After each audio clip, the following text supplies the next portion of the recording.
warm out there. But just what you want this time of year. Well, you're kind of finding out who you're going to be. And we're still in that process. Obviously, last year as you go through the camp and you go through year one, you kind of start to define yourself a little bit.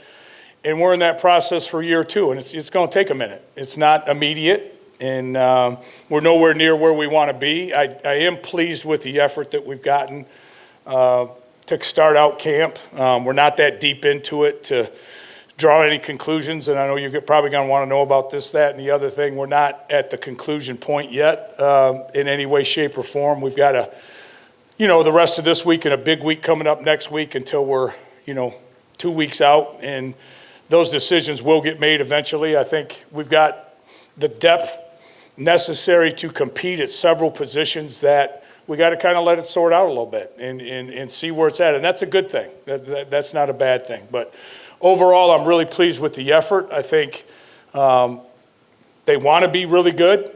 I'm not sure all the time we understand what it takes to do that. We're still working on that. We're still fighting through certain situations and certain things that we're going to have to get, whether it's physically or mentally or emotionally stronger as we come together and kind of define throughout the rest of camp exactly what the 2023 version of LSU offensive football is going to look like. But I think I'm encouraged by what I see, and I'm excited by what I see. So with that, I'll open it up to questions.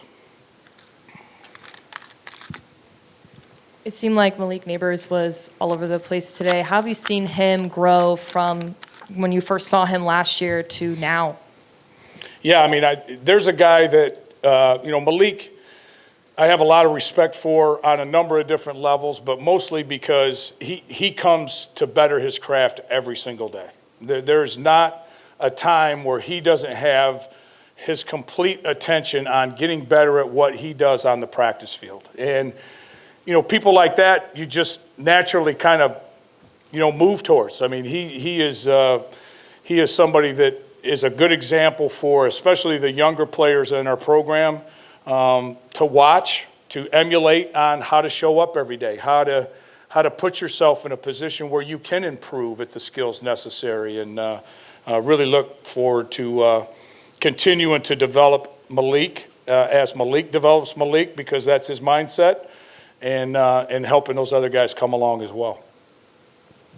Hey, Mike, in what demonstrable ways have you seen Jaden progress, his comfort level, the things that he's able to do on the field physically?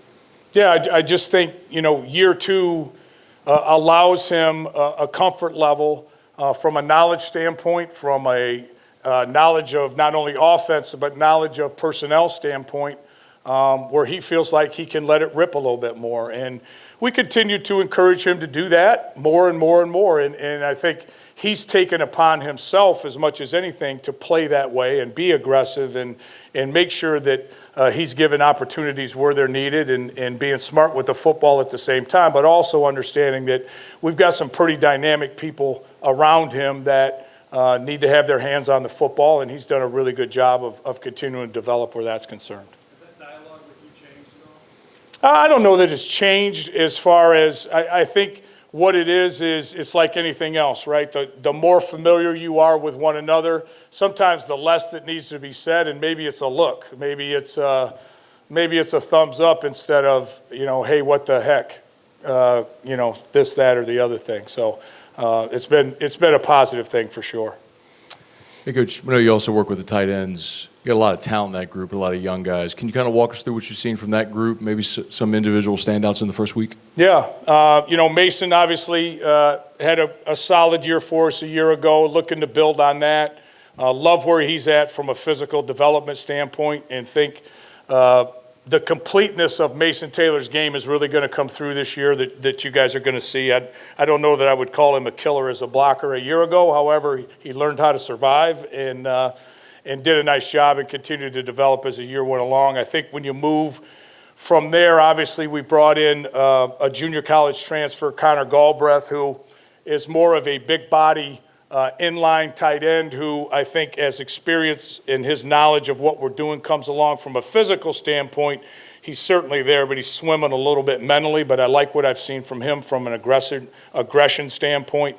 The younger guys, Jackson Magone, unbelievable route runner, understanding of the passing game, how to create space for himself, how to break down people in man coverage, is somebody that can definitely help us in the passing game. Now, he's got to continue to work on his weight. He's like 230 pounds. I don't know that I want him blocking many defensive ends.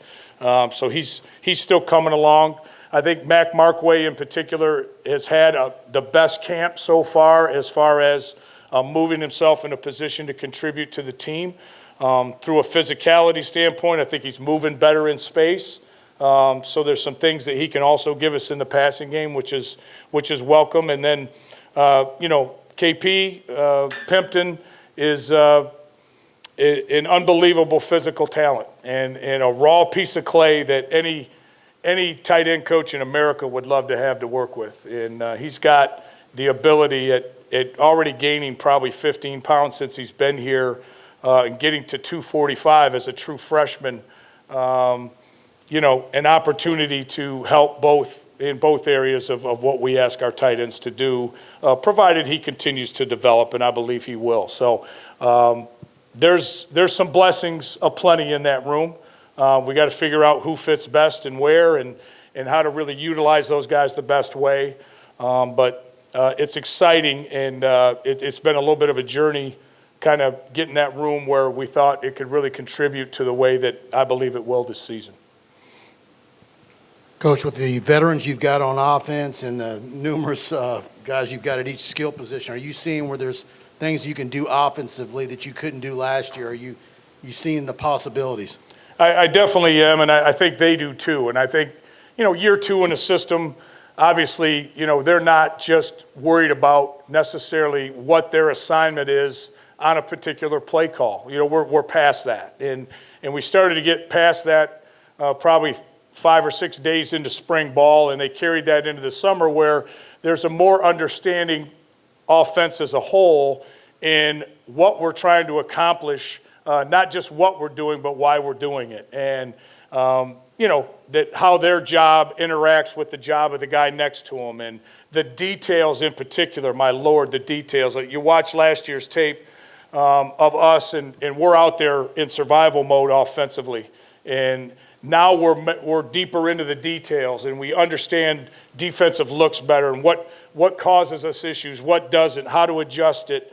All those things get better with time, good Lord willing. And with the veteran guys that we have, that's been the case so far, where their recognition level, their understanding of the details of their position in particular has gotten better and better and better. And what that hopefully leads to down the road is the ability to move those guys into different positions and let them go and cause some angst on the defensive coordinator's part. Hey, Mike Wilson Alexander from The Advocate. We talked with you in the spring about how y'all wanted to create more explosiveness in a few different ways. Where do you think, have y'all made the progress or are continuing to make the progress that you'd like to in that spot? And just what is continuing to go into being more explosive? Is it as simple as I don't know, like different routes, or is there more that goes into that? Yeah, I think a couple things. I think first off, I thought we caught a lot of footballs with our backs turned to where we were trying to score last year, if that makes sense. So we ran a lot of stops and comebacks and different things like that, and we're good at it. So it's easy to call as the play caller the things that you're obviously good at. And we did some things in some of our other concepts, passing game-wise, where there wasn't as many, I didn't think, catch-and-run opportunities, which really can contribute to your explosiveness and how much more explosive you can be. So we've tried to correct that from a scheme standpoint. Not that we're not going to throw stop routes into the boundary and things like that, because we got guys that can do those jobs and they're really effective things. But I think what we looked at was trying to create more catch-and-run opportunities for the great athletes that we have and allow those guys to be what they are, which is, with the ball in their hands, pretty dangerous football players. So I've seen some real real positive progress where that's concerned. I like a lot of the things that we're doing where we just subtle tweaks to what we were doing scheme-wise a year ago to allow those guys with proper ball placement to have a few more catch-and-run opportunities, and it's led to more explosiveness. Coach, I guess you just talked about it to an extent, but their overall confidence now that you know who the offensive line is as opposed to a summer ago, you know who the quarterback is, and they're a second year in the playbook, just the overall productivity and confidence they have in this month leading up to that first game. Yeah, I think, you know, I think about going into the Florida State game a year ago, and boy, there were a lot of unknowns. And, you know, I don't know how well they knew us, and I don't know how well we knew them. And it's just a whole different feeling and vibe around the growth that we made during the season, allowing those guys to have a little bit more of a head start into what we can possibly become if we continue to work really hard at it as fall camp goes along and as the season goes along, because that's really what we're all driving for is you know, where you are in week 1 and where you are in week 12, 13, and in the bowl game should look different, should be different if you're doing a good job, and as players and coaches in particular. So I think we saw that last year. I think they gained confidence because of that. And we started about 3 rungs up or more from where we ever were last year when we got together in the spring, and I think that continues. So they believe in each other, and you know, we believe in them. So it's got some excitement surrounding it for sure. Coach, on your right, Matthew Bruin with On 3. Just how do you feel about the depth of your offensive line right now, especially a guy like Zalen's Hurd coming in, the way he's been able to play? Yeah, I mean, I think that's a work in progress, as it always is along the offensive line, especially when you have some true freshmen who are kind of dipping their toe in the 2 deep. That's going to be a minute, and as much as anything, you know, have we seen things from each one of them that are really kind of catch your eye and go, boy, that's awesome. He's got a chance.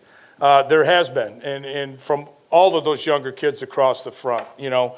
I think Mason Lunsford has made some good contributions and will provide some depth inside as well. So I like the additions to the room, whether those are true freshmen or Mason in particular, who will add, I think, some depth to the position. I think it's going to be a minute before we get to the point where we kind of solidify who's going to exactly be where. But there's a lot of really good material to work with there, and I know Coach Davis is excited about it. Over here. You talked briefly about being able to move the veteran guys around on the offense. I talked to John Trey Kirkland a couple days ago, a guy that was going out as you were coming in. He said one of the biggest things that helped him move to quarterback for that bowl game was being a guy who studied the entire concept instead of just his position. Mm-hmm. Is that something that this coaching staff mandates, or is it on the guys to kind of take it upon themselves? Well, it's really how we teach it. So we teach our entire offense, especially on the perimeter conceptually, if you will. So if we're running a 3-by-1 wide receiver route, you know, player 1 to the field on this concept has this. Player 2 has this. Player 3 has this.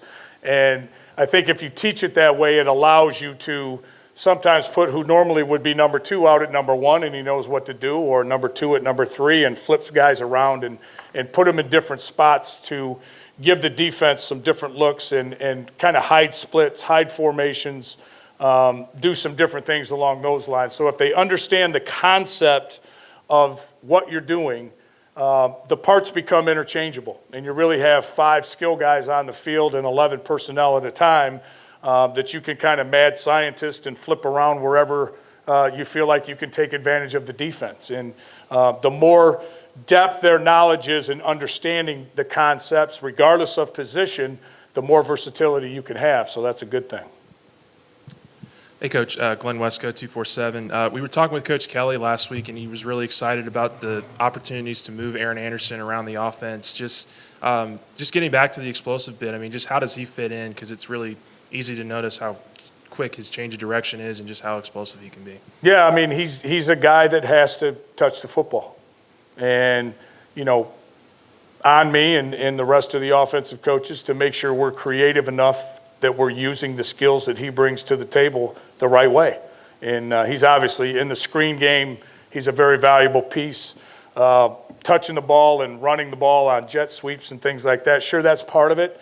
I think him also having a really good, I think more than just, sometimes you kind of look at like a Aaron Anderson and somebody who's got his ability to start and stop and run fast as maybe a one-trick type of player but Aaron's unbelievably blessed with ball skills, and he can break people down in space. So we've got to get him into those scenarios as much as we possibly can and allow him to do what he's best at. Coach, down here. Thinking back to the Cincinnati days, you had an offense where you were able to run like Joshua Wiley at H-back, running an out, and then Leonard Taylor running a post in the end zone. That seems to be a bit more like the tight end room you have this year. What does having those kind of versatile players at tight end specifically open up in the offense for you? Yeah, I mean, I think it adds to our versatility as an offensive unit, and we can be in 4 wide receivers and put a lot of speed on the field. We can be in 11 personnel with 3 good speed receivers and a tight end who can attach and be physical or get out in space and run routes. We can put 2 tight ends on the field and spread you out if you want to play big, heavy personnel, or tighten you up if you want to play smaller players and have that type of versatility that we didn't have a year ago to do some more of those things that we'd like to do. Coach, has time for 2 more. Coach, some of the local talent from Baton Rouge specifically, what have you seen from Chris Hilton and from Sheldon Sampson? Yeah, I love the direction that Chris is going in. He's really, I think, as much as anybody, begin to kind of stake his claim to some playing time. He's been backing up Malik into the boundary most of it, but I think, he's a really smart player. We can move him around if we need to. He's going to play for us, and his consistency has got to continue to get worked on, but he's done so much better than at any other point, and I'm excited about where he's going. Sheldon Sampson is gifted as any wide receiver we've got on the roster. He's swimming in the deep end right now, like a lot of the younger kids are, but when he knows what to do, and he is incredible athleticism, great catch radius, can run a lot better than people give him credit for, and I'm hoping that that's just going to add to what we are if he can continue to come along. You have a lot of running backs. How does that open things up for you? That's a lot. Yeah, I was just wondering, how does that open up scheme-wise for this offense, and what kind of opportunities do you have this year? Yeah, I mean, and part of that is, I'm going to answer that maybe a little bit different, but it's exciting that, there are so many running backs that could step in and play. Does that allow you to do a little bit more of a 2-back system? Okay, if those guys separate themselves as the most athletic guys and they got to touch the ball, why not? The competition in the tight end room, do they make it so they force you to play a little more 12 personnel because they've earned it and they've made plays, or is it 4 wide receivers and tight end's got to sit this one out because the wide receivers are just making way, you know what I mean? I think what it allows us as much as anything is, going back to the versatility question, a lot of different options that we can explore, not only early in the season, but as the season goes along and God forbid this guy gets banged or that guy gets banged. We have the athleticism and depth necessary to be able to be versatile in what we do. But as far as, the competition that's going on in there, it's a day-to-day deal. And it's kind of been a little bit, which is good and bad. It's good because we're only just starting camp. That one day, one of them looks really good, and the next day, the next guy really looks good. And it's kind of like been a little bit of a back and forth. And that's one of the positions that I was kind of alluding to in my opening statement about some of this is going to take a few minutes to sort out. But the more those guys understand what we're doing, the more they can contribute and maybe being more than just a running back if that's necessary, splitting them out and putting them out in space and doing some different, the more that they can learn and adjust and know those things, the more versatile it's going to make us and the better it's going to make us. So, because there's depth in there and it's quality depth. All right, thanks, Coach. All right. Thank you guys. Appreciate you.